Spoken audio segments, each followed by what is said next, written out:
Sometimes you see something on TV and you just have to have it, but it's not for sale. So what do? If you're like me, you make it. I'd been watching Heated Rivalry, a show about rival hockey teams, a complicated romance, and apparently really good taste in outerwear. There's this jacket in the show that went completely viral, and honestly, I get it. It's the perfect athletic Sherpa. Cozy, great fit, and it looks like something you'd actually want to wear every day. The problem? It wasn't for sale, and even if it were, I'm so tall and skinny it would never come in my size. That, and I had 2 weekends to make it before I left for the Comic-Con cruise.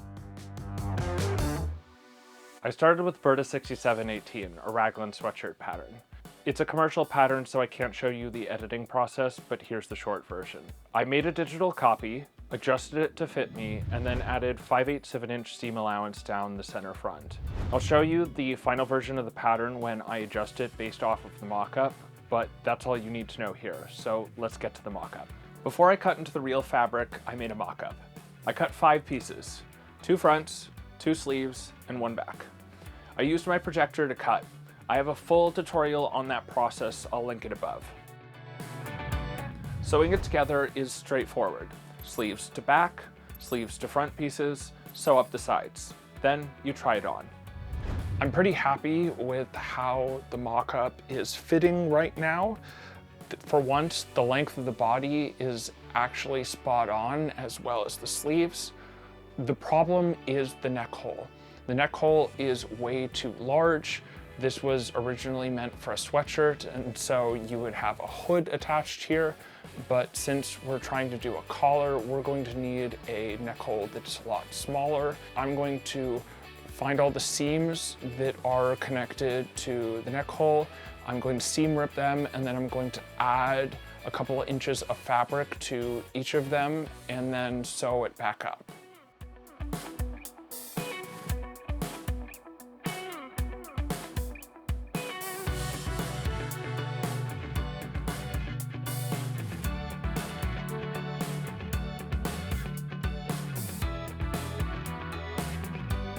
I know this kind of looks ridiculous, but just trust me on this.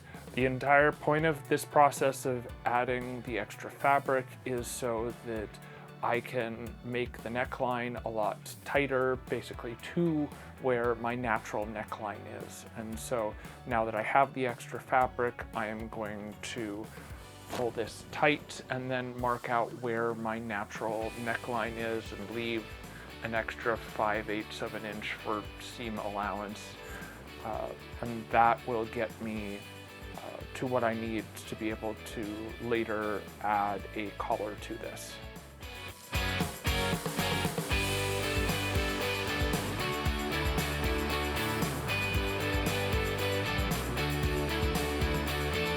With a lot of the extra bulk gone, I can now focus on getting this to fit. The first thing I'm going to do is I'm going to pin this together along the seam allowance. You can see that I've marked it here so I know where to pin. And then I am going to start pulling the seams together and pinning them to make them fit to my neck better.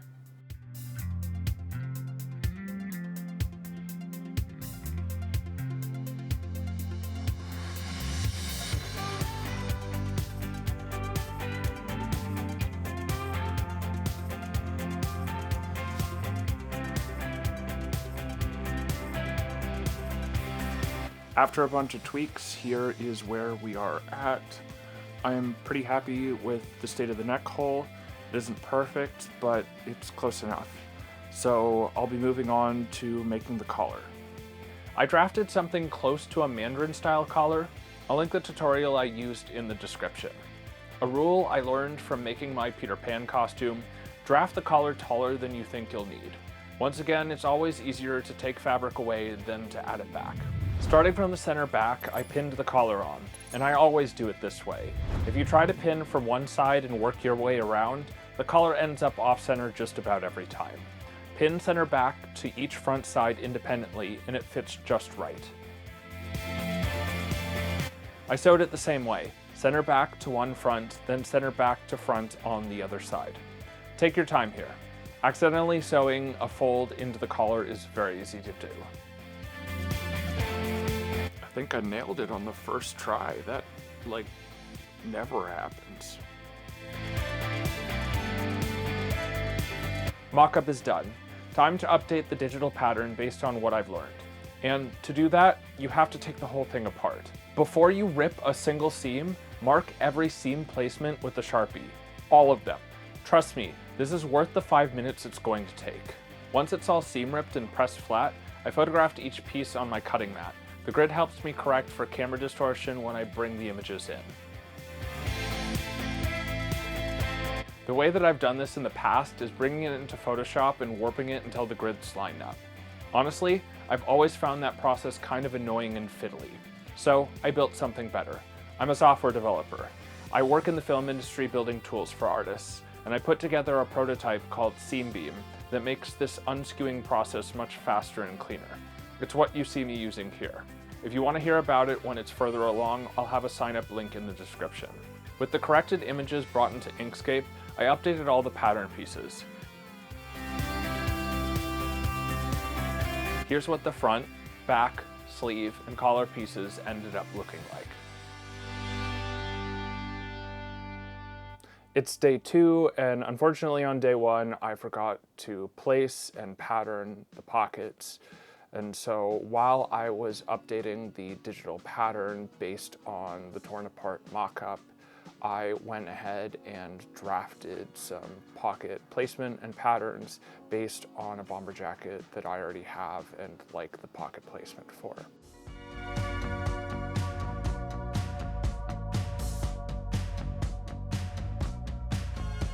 I also used some painter's tape to pattern and place the breast patch pocket.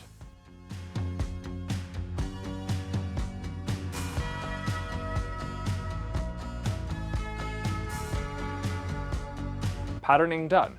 Before we get into materials, everything I used in this build is linked down in the description. So let's talk fabric. There are 3 different fabrics I'm going to be using on the jacket. The first is this Faux Sherpa. So it's a polyester fabric. This does have a backing. Not all Sherpa fabric has a backing, but this one does. So yeah, this is going to be used for the outside of the jacket. This is a quilting cotton. It is going to be used for the pocket backs. It's nice and soft. And the last fabric that I'm going to be using is this ripstop nylon. This is going to be used for the breast patch pocket. Time to cut some fabric. I immediately discovered that my rotary cutter was completely dull and I had 0 replacement blades. So I traced all the pieces with a heat erasable pen and cut them with scissors. Not ideal, but it worked. Here's where a lot of people try to rush. The pockets come before everything else in the assembly order.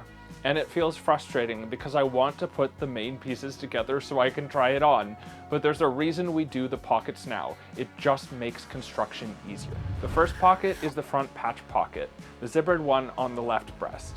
I started by installing the zipper into the pocket fabric. You sew a rectangle where the zipper window will be, slash down the center to each corner, then fold the edges back. I tried pressing the folds to hold them, but couldn't get them to stay. That's when I tried something new, Dritz Wash Away Wonder Tape.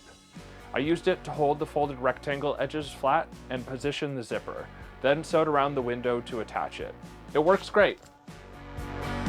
With the zipper in, I marked and folded the seam allowance on the top and bottom edges, placed it with tape, and sewed the pocket onto the front piece all the way around, staying within the seam allowance on the sides.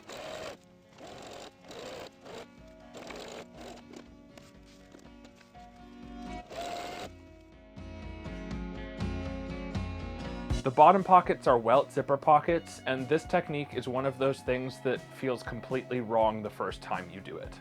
I'm serious, if you've never done this before, practice on scrap fabric first.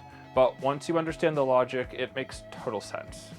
Pin the pocket bag to the front piece right sides together, with zipper rectangle marked. Sew around the rectangle. Slash down the center and to each corner without clipping through the threads. Push the pocket bag through to the other side and press it flat. Now you have a clean rectangular window. Tape the zipper in place, sew around it, and trim the extra pocket bag fabric to match the edges of the front piece. Repeat for the other side.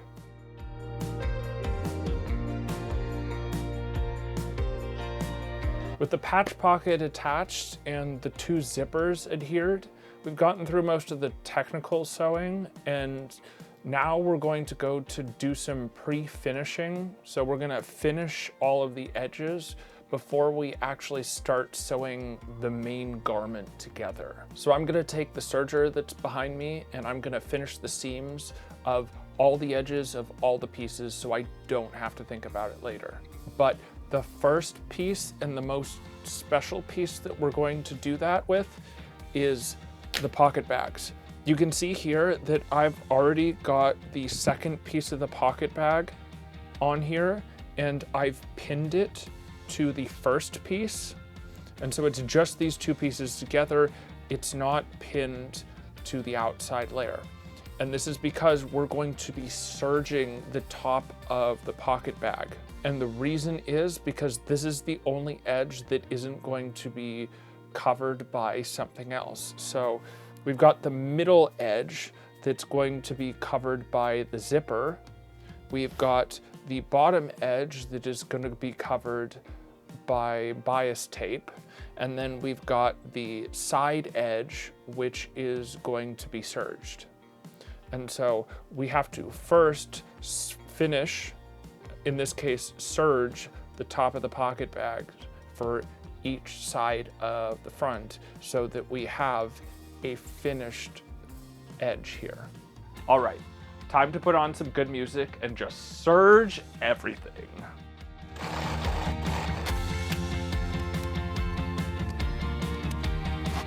If you don't have a serger, it is totally valid to still use your regular domestic sewing machine and do an overcast stitch or a zigzag stitch along all of the edges. But trust me, you want to finish the edges now before you do anything else because it'll make the process a lot easier.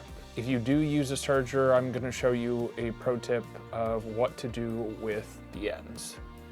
You do not want to just cut off these ends because it could unravel and you don't want that. So I always leave some length on the ends, and then I take a long leather sewing needle.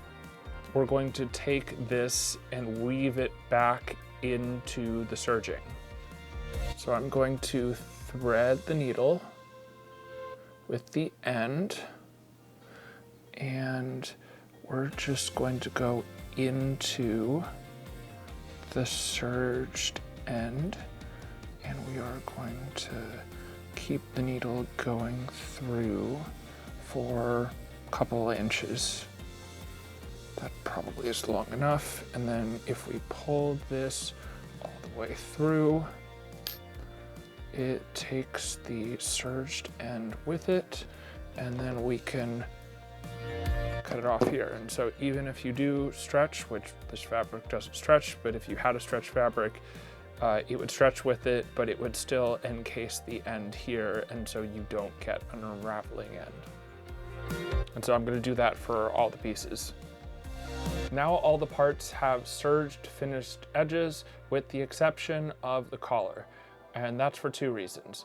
One, because I forgot to cut it out until 2 minutes ago, but two, because all of the edges of the collar are going to be encased within the collar, so you will never see a raw edge. Now we can start constructing the main garment. And so I'm gonna start attaching the sleeves to the front and the back. And here's where it all starts coming together fast. I marked the seam allowances on the inside for reference, pinned a sleeve in, sewed, repeated for the other sleeve, and then did the same thing for the fronts. Quick note on Faux Sherpa. You may have read online that you can't press it. That's not really true. You absolutely can press Faux Sherpa. You just need a pressing cloth between the iron and the pile. Never let the iron touch the pile directly. Press your seams open after sewing every seam. Every single one. This is one of the single biggest differences between a garment that looks homemade and one that looks like it came off a rack. Then top stitch each side of the seam down. You can actually see this detail on the screen-used jacket if you look closely.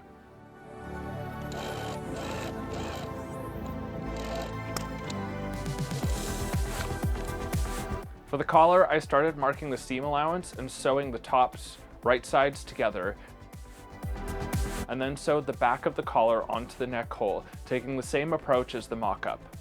Pin and sew from the center back to each front side, not front to front. I pressed the seam open, then covered the seam with double-fold red bias tape by pressing it flat, pinning it, stitching it on, and then cutting off the extra.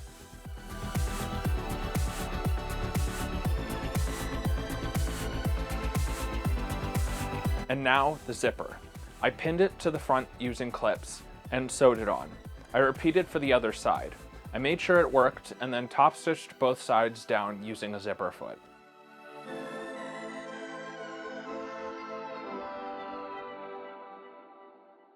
By the end of day 2, I had most of the construction done, and I finally got a glimpse at what the final jacket would look like. Unfortunately, I wasn't super happy with it. It turned out that I really didn't like my choice of zippers. If I look at the screen-used jacket, it uses white zippers, and I wanted to use YKK zippers, which are known for their hardiness and for lasting a long time. Unfortunately, I couldn't find white YKK zippers, and so I went with nickel. I really didn't like the look of the nickel zippers on the jacket. It just didn't look like an Olympic jacket anymore. It didn't look sporty. It didn't look athletic. And so I ripped out all of the zippers this morning. It's currently the afternoon of day 3, and I put in new zippers for the sides and then the patch pocket.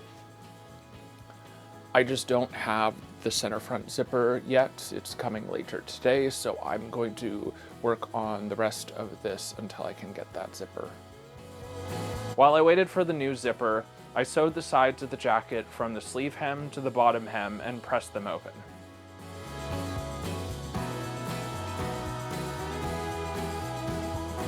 Then I finished top stitching the bias tape around the collar and moved on to the pull tabs.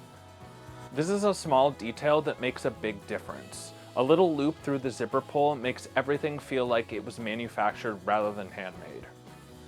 I found synthetic 1/4 inch red twill tape, cut it to size, threaded it through each zipper pull, and secured it with a zigzag tack.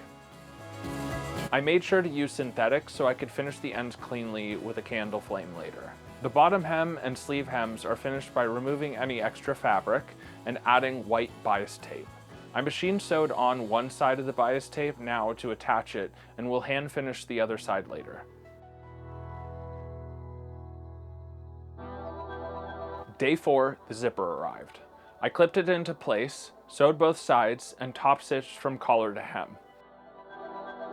Then hand sewed the back of the collar closed with an invisible stitch. Moving on to the letters. I ordered pre-made letters from Amazon. I used my reference photos and quilting ruler to get the placement right on the back of the jacket, held them down with wash-away tape, and then I was going to hand sew them, but on my lunch break, the day before I had to leave, I changed my mind, and I'm so glad I did. I sewed all of them down by machine instead. It was annoying, it took focus and patience, but even on the inside of the jacket, the outline of every letter is pretty clean. It looks like it was manufactured. Totally worth it. That night, I stayed up late doing the rest of the hand sewing to make it wearable, closing the collar, finishing the bias tape on the hems, and then I hand stitched in one of my custom garment labels. It gives me so much pride seeing these in my work. I made my flight. At the gate, I sat there and hand stitched the maple leaf patches onto the sleeves. With that, the jacket was done. Whispers in my head, what you gonna do? 이 세상 속에서 어둠 속의 light 붙잡아 진실한 나만의 beliefs. The weather on the cruise turned out to be a lot colder than anyone expected, so I wore this jacket a lot. Now, while I was there, I entered the cosplay craftsmanship competition. But I want to be clear, I didn't enter it in the heated Rivalry jacket, I entered it with my Chewbacca costume, 8 years in the making. If you want to see how I built that, I have a full playlist. You can find it above. The competition was judged by Yaya Han, Cowbutt Crunchies, and Cutie Pie Sensei. And this happened. So, our final one is Best in Show, you guys! Ready with a drum roll. So, Best in Show goes to Brent as Chewbacca!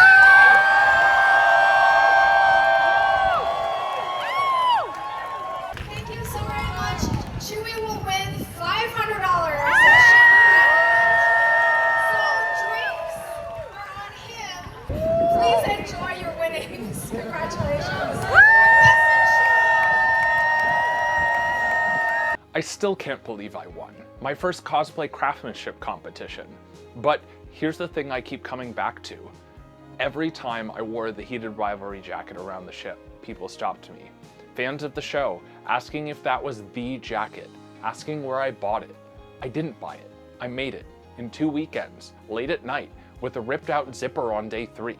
And those interactions, people lighting up because they recognize something they love, honestly made me just as happy as winning the competition.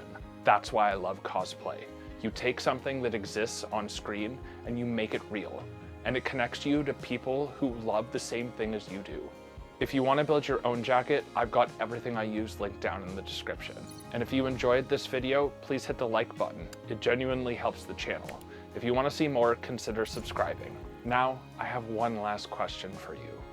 Will you come to my cottage this summer? Don't go to Russia. Stay crafty, friends.